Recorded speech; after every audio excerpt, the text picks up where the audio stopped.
ดีทุกคนพี่น้องมีทุกมาถึงมาถูแขนพี่น้องเนาะตื่นเช้าสบายดีทุกคนมื้อนี้มีใหญ่แล้วก็ลุกขึ้นมาล้างหน้าแปรงฟันเนาะพี่น้องเนาะยามเช้าแล้วนี่ตอนนี้ลุกขึ้นมาหาล้างหน้าแปรงฟันก่อน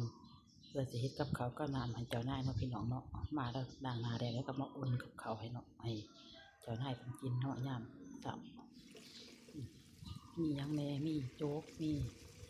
น้ำพริกแหน่เนาะอุ่นให้เพิ่นกินแล้วก็ต้องกินยาน้ำเนาะมีทุ่มแล้วก็ยังสิคอยกินน้ำดังมื้อนี้บ่รอได้หลายเนาะถ้าก็ทูแขวก่อนเอาอย่างใหญ่ก่อนทูแขวเรียบร้อยจังซี่คอยกินว่าซั่นเฮ็ดให้เจ้านายไปกินก่อนเนาะมีโจ๊กในลวกผักแหน่นี่ก็มีน้ำพริกในเนาะพี่น้องให้กินยามเช้ากินแล้วเรียบร้อยก็เอาไปสู่เพิ่น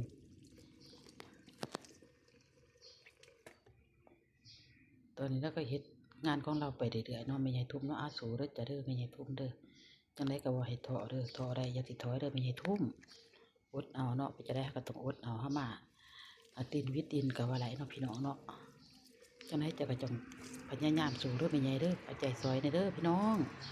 เอาใจใส่ซอยแม่ใหญ่ทุ่มนี่เด้อตอนแม่ใหญ่ทุ่มเราเหงาแหงเลยเรายังนั่งเดอยู่แบบเราบ่ฮู้เรื่องฮู้ราวอีสังเนาะพี่น้องเนาะแล้วก็อยู่ไปของเราเรื่อยๆไปตามเพิ่นตามลงตัวเนาะตามเขาทีเขาทางพี่น้องเอ้ยจังได้ก็ทำใจก่อนได้สู้ไปไม่ไงสู้ไปเจ้าสู้ไปเรื่อยๆเฮ็ดให้เพิ่นกินยามเช้ายามแดงยามซังก็เฮ็ดไปเด้อได้เป็นไงเอ้ยเจ้าเพื่อสิสิ้นเดือนเพื่อสิได้มื้อเนาะเพื่อสิสิ้นเดือนเพื่อสิสิ้นปีพี่น้องเอ้ยอดเอาเด้อจะมีไงจะอยู่ได้ฮอดไสนั่นแหละจักซื้อของแท้ได้แม่นบ่จะว่าซื้อของแท้แล้วตอนเด็กอยากมาแท้อยากมาว่านอนฝันยามมีแต่ว่ามาไทยพี่น้องบ่ได้จังได๋เจ้ามาเจอดีแล้วบ่บัดนี้เอาเข้าไปเจ้าบัดนี้เจอจะได้ก็ต้องสู้ได้แม่ใหญ่เด้อเจ้าอย่าถอยเด้อแม่ถูกแม่ใหญ่ทุ่มเอ้ยเจ้าอย่าถอยมีทุ่มเด้อก็คิดแต่นำลูกนั่นแหละคิดฮอดลูกคิดฮอดเต้าเนาะพี่น้องคิดฮอดบ่มียามเช้านี่แน่นอนที่เช้าคิดฮอดก็ต้องให้แล้วบอกเราเองคิดฮอดก็ต้องให้ว่าซั่นบ่ต้องกันไว้เนาะคิดฮอดยามใดก็ให้ยามนั้นสิทำใด